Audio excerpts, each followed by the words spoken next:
The impact of reduced deposits and increased loans on banks. When bank deposits decrease while loans increase, it can create a significant financial challenge for a bank. This situation is often referred to as a liquidity crunch. Here are some potential consequences. 1. Increased borrowing. 1. Interbank market. Banks may need to borrow funds from other banks, or financial institutions to meet their loan obligations. This can increase their borrowing costs. 2. Central bank. In extreme cases, banks may need to borrow from the central bank, which could lead to higher interest rates for borrowers. 2. Reduced lending capacity, risk management. To maintain their financial stability, banks may need to reduce their lending, to manage risk.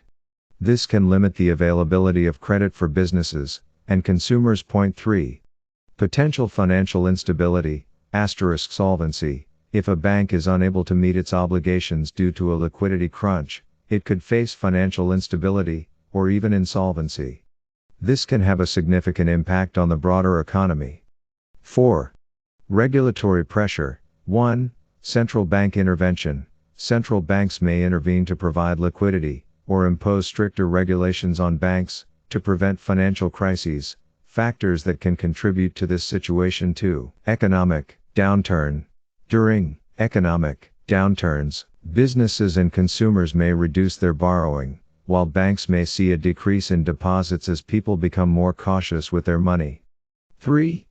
Interest rate changes. A sudden increase in interest rates can make it more expensive for banks to borrow funds, while also reducing the demand for loans.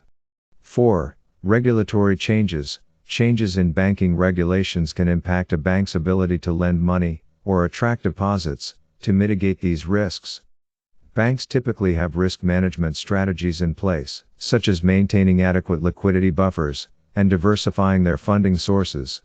However, a severe liquidity crunch can pose a significant challenge to a bank's financial stability.